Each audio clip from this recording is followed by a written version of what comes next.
Gravando? Gravando. Então beleza. Então é isso aí. Fala pessoal, estamos de volta, né? Deixa eu compartilhar aqui novamente a tela, para que a gente possa ver aqui. Cadê? Pronto, artigo. Procedimentos metodológicos, né? A gente estava vendo a respeito do artigo, né, do professor Hilário, a respeito da gestão do conhecimento pela alternância do poder, né? O método CIP, Seminário de Instrução permanente. Então, agora vamos para a parte 2, procedimentos metodológicos. Então, vamos lá, gente. Vamos ver isso aqui. Os procedimentos metodológicos que nos propomos a expor aqui foram utilizados em cursos de turismo e hotelaria, em treinamentos de recursos humanos para o setor de hospitalidade. E atualmente vem sendo utilizada de forma prática e pontual na graduação da FATEC São Paulo e na empresa de treinamento Via Sestur Limitada, para auxiliar os alunos na montagem de seus projetos de pesquisa e no conteúdo das disciplinas sob o título de resenhas. Tá? Então, o conteúdo das disciplinas, tá, tem o título de resenha. Tá? Denominado Seminário Interdisciplinar de Instrução Permanente, CIP, o grande diferencial da proposta é a incorporação dos pressupostos, princípios da pedagogia, da andragogia, da heurística, da idiosincrasia, da resiliência e da pantoisocracia, tá? Aqui, ó, pantoisocracia, tá? Como bom professor, eu não vou dizer o que é, mas você pode ir no Google pesquisar, tá bom? Embora tenha sido utilizado no ensino de turismo e serviços, academia e no corporativo, trata-se de uma metodologia que pode ser empregada em outros contextos, trazendo grandes benefícios ao processo educativo. Sim, foi por isso que eu falei de uma coisa que serviria até no ensino médio a partir do segundo ano, desde que seja adaptado às necessidades do aluno e da sua formação adequada às necessidades dele, né? E não adequada às necessidades do mercado, aquela coisa toda. Não, primeiro vamos atender as necessidades da pessoa para que ela possa se qualificar depois do mercado. Uma vez que você atende as necessidades dela, ela entra em qualquer lugar. Tá? Bom, vamos lá. As bases do modelo foram baseadas na teoria da organização humana, TOH, do professor Antônio Rubo Miller. Tá? E refere-se à aplicação prática do sistema pedagógico, um dos 14 sistemas sociais identificado pelo autor e transmitido aos seus alunos da Escola de Sociologia e Política no final da primeira metade do século passado. Bom, esses 14 sistemas sociais da teoria da organização humana têm a sua origem na sociologia de Émile Durkheim, que foi, no caso, o ele não foi o fundador da sociologia. O fundador da sociologia foi o Augusto Comte, antes que o Stuart Mill usasse o nome sociologia, né? Eles estavam numa disputa. Mas o Durkheim, ele vai tornar a sociologia uma ciência, porém não uma ciência independente, e sim uma cadeira dentro do curso de pedagogia na França, tá? Então, um desses 14 sistemas sociais aí, que é a teoria da organização humana, é de origem do Durkheim. E o professor Antônio Rubo Miller aí, ele pega essa parte da pedagogia dentro da teoria da organização humana para poder transformar isso num conteúdo aplicado em sala de aula. Lembrando que a origem está lá em Durkheim, na Faculdade de Pedagogia, né? Então, esse conteúdo foi continuamente atualizado pelo professor Hilário Ângelo Pelizer, né, em decorrência de sua experiência contínua de aplicação em diferentes contextos no período de mais de 30 anos. No caso aqui é o seguinte, tá? O Antônio Rubio Miller, da Faculdade de Sociologia e Política, foi professor do professor Hilário. Então, o Hilário, na verdade, é herdeiro, né, desse desta metodologia, a qual ele foi aplicando, foi refinando e foi melhorando aí ao longo de 30 anos, né? A metodologia, sim, desenvolvida, considera cada aula específica para o uso da metodologia do CIP. como um evento dividido em 6 partes, procurando atender aos princípios necessários de produtividade e enunciados e ao novo papel do professor coordenador do processo, conforme exposto na apresentação. Vou ler de novo. A metodologia assim desenvolvida considera cada aula específica para o uso da metodologia do CIP como um evento dividido em 6 partes, procurando atender os princípios necessários de produtividade enunciados e ao novo papel do professor coordenador do processo, conforme exposto na apresentação. Né?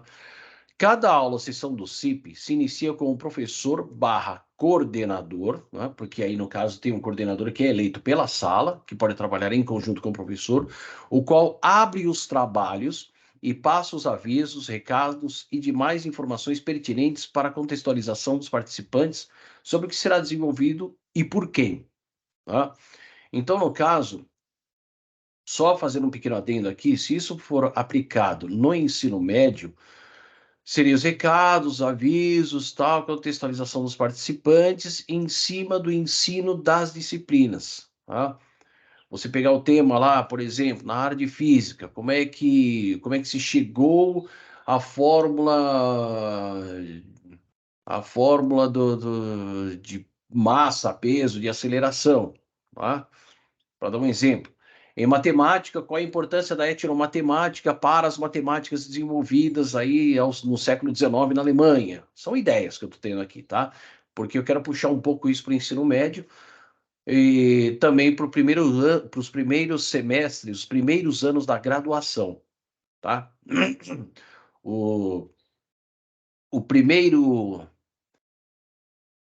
os primeiros 18 meses de uma graduação seria muito bom aplicar o CIP, tá?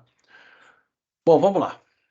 Cada aula ou sessão do CIP se inicia com o professor coordenador, o qual abre os trabalhos e passa os avisos, recados e demais informações pertinentes para a contextualização dos participantes sobre o que será desenvolvido e por quem. Pode ser a apresentação de uma resenha, de um projeto, né, relatório progressivo de pesquisa, ou RPP, né, ou mesmo uma proposta de treinamento. A seguir tem início o CIP, obedecendo a seguinte rotina. Primeira parte é constituída pela apresentação do tema, pelo orador definido para o dia. Pode ser o professor, pode ser o aluno, pode ser o convidado. Tá? O orador também é o palestrante, pode ser o resenhista, tal. Podendo o procedimento ser verbal escrito ou verbal oral e ao vivo. Tá? Então a pessoa pode ler, como ela também pode transmitir e ali na hora. Tá? Em qualquer dos dois tipos de apresentação, durante o tempo da exposição de aproximadamente 15, 20 minutos, os demais participantes observam e recolhem informações para o seu repertório de conhecimento fazendo anotações. Bom, isso é o que o aluno faz na aula, né? Exceto aqueles que vão lá tirar foto da lousa. Enquanto a pessoa observa um objeto ou fato, acontecem as indagações e o fenômeno observado fornece informações que são captadas pela acuidade sem que haja necessidade de uma formulação simbólica. Exemplo: ao observar uma laranja madura, ela informa ao sentido da visão a sua cor, mesmo que a pessoa não saiba que existe um símbolo linguístico que a identifique, que é a palavra laranja. Ó, ei, cara, meus cachorros estão latindo, hein? Tá? Desculpa aí, tá, pessoal? Ai. Mas é que eu tinha que soltá-los agora. Então vamos voltar, né? Então o que acontece? No momento em que está sendo apresentado o tema pelo orador, as pessoas já vão fazendo uma ideia do que é e já vão colocando no caderno, tá? Ou seja, escrever. Inteligência, tá? A segunda parte é a denominada sabatina, onde cada participante fará perguntas objetivas ao orador ou os questionamentos decorrentes das indagações previamente anotadas na fase anterior. Ou seja, questionamentos decorrentes. Não entendi tal parte. Perguntas objetivas. O que é isso? O que é aquilo? O que é aquilo outro? Não entendi essa parte aqui, né? As indagações ou dúvidas que surgirem durante a exposição e que não foram respondidas pela fala do orador, que pode ocorrer também isso aí, né? na opinião do participante, são formuladas por ele em forma de perguntas objetivas e dirigidas ao orador durante a sabatina. Cada participante tem até 1 minuto para fazer o seu questionamento. Em 1 minuto dá para falar bastante coisa. Ressalta-se que a pergunta pode ser codificada em símbolos verbal escritos, tá? No caso você lê a pergunta, ou oral, naquela que a pessoa fala assim, agora consegui pensar uma pergunta. Pelo gestual, a mímica, tal, né? Não só a mímica, mas também a linguagem braille, né? Pelo gestual ou por qualquer código de comunicação, desde que indique o estado de curiosidade do indagante. Esta fase não representa o momento do raciocínio de análise combinatória do tipo parece e ou ora comentário, né? Utilizado para caracterizar a fase seguinte. A pergunta que é decorrente da simples curiosidade e tem o importantíssimo direito de errar na busca da reversão de sua expectativa. Ou seja, a pessoa que também está fazendo a pergunta para quem está sendo sabatinado, ela pode e também tem o direito de errar. Se um esqueceu de responder ou não respondeu o que deveria responder, porque de repente não veio a ideia e tal, o outro também pode não ter conseguido fazer a pergunta corretamente. Então, nessa hora, a gente tem que considerar o seguinte, que o erro é importante que ele aconteça, por quê? Porque ninguém, às vezes, tem como acertar logo de primeira. E, às vezes, a pergunta só vai vir quando, de repente, o seminário já acabou num dia e você só lembrou da pergunta, você só conseguiu pensar na pergunta corretamente no dia seguinte, né? Bom, ressalta-se que a pergunta pode ser codificada em símbolos verbais escritos, orais, A pergunta que é decorrente da simples curiosidade e tem o importantíssimo direito de errar na busca da reversão de sua expectativa. É a motivação na busca. Move a pessoa para o caminho no qual, por uma ou várias aproximações sucessivas, reúne informações que sejam apreendidas em forma de conhecimento. Os motivos estão no indivíduo e o ambiente faz a vocação. Assim, a curiosidade é chamada na ordem psicológica do observador. A pessoa é normalmente motivada e o ambiente estimula os seus motivos, vocacionando-os a uma realização integral. Essas indagações normalmente estão contidas em perguntas objetivas e são suas próprias essências. Quando bem elaborada uma pergunta, tem as seguintes características: encerra uma interrogação, é incisiva e clara, não necessitando de explicações anteriores, intermediárias ou posteriores, está baseada nas formas quem, o que, como, quando, porquê, onde, etc., em suas diversas composições de raciocínio. Nessa fase, compete ao professor moderador garantir que os participantes não ultrapassem o tempo previsto e que as questões sejam, de fato, perguntas objetivas e não discursos paralelos. Terceira parte é o simpósio, onde cada participante emite seus pareceres livres sobre o tema, que enriquecem o tema trabalhado, resenha, projeto de pesquisa, relatório de progressão de pesquisa ou relatório de campo. E, em seguida, temos as explicações pessoais do orador com suas conclusões e recomendações. Tá? Vou repetir. Na terceira parte do simpósio, cada participante emite seus pareceres livres sobre o tema, que enriquece o tema trabalhado. Né? Eu achava que a coisa fosse assim, mas agora é assado. Agora estou entendendo melhor. Nunca tinha ouvido falar e agora ouvi. Né? Agora eu tenho uma ideia do que é. Puxa, eu não conhecia nada sobre esse tema, mas achei interessante e tal. Né? E em seguida temos as explicações pessoais do orador com suas conclusões e recomendações, porque ele também vai aprender nesse processo com as perguntas. Né? O processo ocorre em geral na forma de círculo e a palavra é ordenadamente passada a cada um pelo coordenador.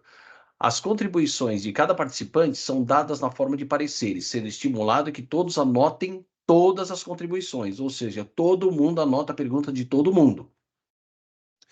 Nesta fase, é de suma importância que não ocorra debate paralelo, pois isso bloqueia a expressão de pessoas introvertidas quando estas têm contribuições a fornecer ao desenvolvimento do tema trabalhado.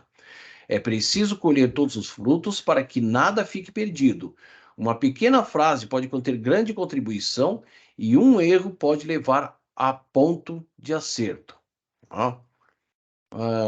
Enfim, né? Os introvertidos e os tímidos são possuidores de sabedoria que nem sempre expressam quando a isso não são instados. A técnica de comunicação e o desempenho não adequado podem ser restritivos quando sua competência fica exposta ao risco de ser destratada. Ou seja, os mais tímidos e introvertidos, né, já tive vários alunos assim em sala de aula, quando eles estão dando seminário, eles viram para o professor para poder explicar, em vez de virar para a sala.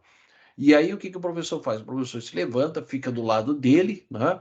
Ali no caso, ou não precisa se aproximar, mas aí conversa com ele, porque ele sabe que a sala de aula está vendo. Por mais que ele não queira virar para a sala de aula, o professor, nessa hora, transforma isso num bate-papo e aí começa a virar para a sala de aula de uma maneira que, em um determinado momento, ele vai perder o medo e vira-se para a sala de aula e observa a sala e consegue dialogar.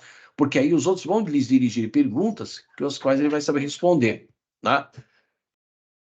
Enfim, vamos lá. Sem a preocupação de concordância de ideias, uma vez que não ocorre o debate, mas sim a agregação, apenas pela constatação de momento comunicado ao grupo ou aos participantes, todos podem e devem expor suas ideias sem preocupações de censura ou críticas pseudo-intelectuais, principalmente cancelamento. Tá? A quarta parte é reservada para a criatividade e heurística, no caso a pesquisa, né, a busca para a formulação ou enunciado de problemas ou ainda de novos temas dentro do assunto trabalhado. A criatividade e a heurística fluem durante todo o CIP, pois fazem parte de qualquer momento vivido. No entanto, nesta fase do CIP ou da criatividade acontece um exercício compacto de liberação para novas propostas. Também é o um momento denominado de enunciado de problemas, ou seja, surge a nova pergunta. Tá? Tem início com ideias livres, podendo gerar novos temas a serem estudados ou problematizar temas já trabalhados. Abrem-se aqui novas perspectivas, agrega-se valor por meio do pensar de todo o grupo. Aí tem uma coisa de consciência coletiva, né? De pensar coletivo. Né? General intellect, como diria Marx. Ou sociedade do conhecimento, como diziam os moderninhos, mas o Marx já disse lá atrás, general intellect. Né? Abrem-se aqui novas perspectivas, agrega-se valor por meio do pensar de todo o grupo. Também aqui a palavra é passada alternadamente e livremente a cada um, com um tempo pré-determinado, ou seja, virou uma conversa de boteco, porém de alto nível. Né? A quinta parte do CIP é a escolha de um problema ou enunciado formulado pelos participantes para elucidação preliminar na fase da criatividade. Ou seja, a partir do momento que todo mundo copiou todas as perguntas de todo mundo, aí eles vão votar qual é o problema ou enunciado formulado por um deles que mais chamou atenção. Tá? É uma forma de estimular a maneira de se fazer perguntas. Não existem perguntas imbecis e nem perguntas cretinas para respostas imbecis. Não, não existe isso. Existem perguntas mal formuladas, que podem, com o tempo, serem bem formuladas exatamente pela convivência com outros alunos que conseguem ter um pouco mais, digamos assim, de trejeito, né, para poder fazer essas perguntas que façam que outros também comecem numa espécie de uma competição sadia para tentar melhorar e não para competir apenas como forma de eliminar o outro, de derrotar ou dizer que é melhor, que não sei o quê, blá blá blá, mas assim de uma forma educativa em que se eleve aquilo que há de melhor dos companheiros. Nem sempre o professor tem como fazer isso, mas a própria sala tem como fazer para ela mesma, né? Bom, essa escolha é feita pelo orador ou convidado e não pelo professor ou coordenador, né? O professor ou coordenador não escolhe, é a sala que escolhe, né? Junto com o coordenador. A partir desse momento, cria-se um tipo de mesa redonda, futebol debate. Não, mesa redonda, e o orador deixa de ter a função eminente, o principal, e passa a ter paridade com os ouvintes ou demais participantes. Ou seja, nessa hora, por identificação dos problemas, surgem pessoas na sala de aula que começam, né, a se aproximar do orador, do palestrante, e falam assim, é interessante, eu já tinha ouvido falar, eu conheço um pouco a respeito de uma outra versão dessa história, assim, assado, piriri, pororó, né? E aí eles vão falando, e o professor só vai lá anotando, observando e tudo mais, e moderando ali, para não virar cancelamento, não virar tiração de sarro, né? Enfim, claro que tem alguns momentos que ocorrem ali uma momento de humor, mas também momentos trágicos, né? Olha, acontece isso, uma coisa triste e tal, né? Isso é indigno e blá blá blá, né? Muito importante na hora da crítica, como uma visão em que é preciso evitar o fetichismo, né? É preciso evitar o encantamento ou ideologização de certas coisas, tá? Bom, vamos lá. Pois explico isso aí. Tá? O problema escolhido pelo orador é encaminhado ao proponente, que passa a ter a tarefa de expor a sua ideia de forma mais elaborada por um tempo pré-definido, podendo ter a contribuição de até 3 ou mais voluntários ou participantes para, ao final, formular sua conclusão e recomendação, a qual é anotada por todos. Tá? Então, vou reler aqui. O problema escolhido pelo orador é encaminhado ao proponente, que passa a ter a tarefa de expor a sua ideia de forma mais elaborada por um tempo pré-definido. Tá? Então, o orador aqui, no caso, escolhe o problema, tá? que, aliás, o problema escolhido pelo orador é encaminhado ao proponente, tá? Em que, no caso, ele passa para ele e fala, olha, a bola é sua agora, né? E aí ele tem lá o tempo para poder participar, ou seja, de qualquer forma, democraticamente, cada um vai participando, né, dessa discussão, ok? Podendo ter a contribuição de até 3 ou mais voluntários ou participantes para, ao final, formular sua conclusão e recomendação, ao qual é anotada por todos, né? Então, no caso, os proponentes das perguntas podem dar uma conclusão e um parecer, né? Uma recomendação ali para que, né, possa se continuar ou qualquer outra coisa do tipo. A sexta parte é a do pré-encerramento para assinatura dos comprovantes ou a chamada, se necessário. Sim, é necessário, né? Porque tem que fazer chamada, né? Infelizmente, a gente está no século XXI e, né, eu sou um grande crítico das chamadas, né? E vou falar mesmo, porque afinal, se nós já vivemos num mundo onde você encosta o bilhete único numa catraca para poder entrar no ônibus ou entrar no metrô, por que de repente o aluno não pode ter o seu cartãozinho e não coloca exatamente no batente da sala de aula, um para poder passar a catraca na entrada da faculdade e o outro na sala de aula, certo? Para poder sair da sala de aula, teria que colocar de novo o cartão ali para poder dizer quantas vezes ele entrou e saiu, para ver o tempo que ele ficou, porque só colocar e entrar e já vai direto para a chamada? Não, né? Nós temos que ter, e já tem algoritmo para isso, me desculpem e tal, mas, né, essa função de chamada eu acho que tem que ser tirada da responsabilidade do professor. E é o aluno que tem que assumir essa responsabilidade. E a instituição tem que ter, sim, as novas tecnologias que o sujeito chega lá com o seu cartão, né, vai lá, passa na catraca, na entrada da faculdade, passa no batente da porta, né? No batente da porta é óbvio, né? Passa lá no batente, entrou para a sala de aula tal hora, tal minuto atrasado. E aí, de repente, ele precisou ter que sair. Só que se ele sair e não colocar o cartão de volta ali, não passar o cartão de volta, o que acontece? Vai constatar que ele entrou, né? Por quê? Porque vamos supor que de repente o aluno venha, né? Passa a entrada, chega na sala de aula, passa o seu cartão, aí ele sai, não é detectada a saída dele, pula o muro da faculdade ou da escola e vai, né, fazer sabe-se lá o quê, e aí pode até ser vítima de algum acidente ou de um crime, ou sei lá, né? Então, eu sou favorável de que se tire a chamada da obrigação do professor, né? Temos meios eletrônicos para isso, se virem, tá certo? Mas o professor não tem que ficar perdendo tempo da sua aula fazendo chamada. As tecnologias estão aí. Tem câmera, tem não sei o quê, tem sensor ótico, se virem, né? Se virem. Vamos lá. Então, a sexta parte, né, do pré-encerramento para assinatura dos comprovantes, né? No caso, quando você tem convidados, tem que ter lá o comprovante, né? E esse comprovante também é bom, por quê? Porque o aluno, no futuro, quando ele se formar e fizer o seu cadastro na plataforma Lattes, ele vai poder colocar exatamente que ele participou desse tipo de atividade que é muito importante numa empresa, né? Tanto é que esse artigo é baseado no que foi aplicado na Via Sextur, quanto no curso de turismo da FATEC São Paulo, né? Então não são coisas que eu estou tirando da minha cabeça, né? Convenhamos, como muita gente costuma falar aí, né? Certo?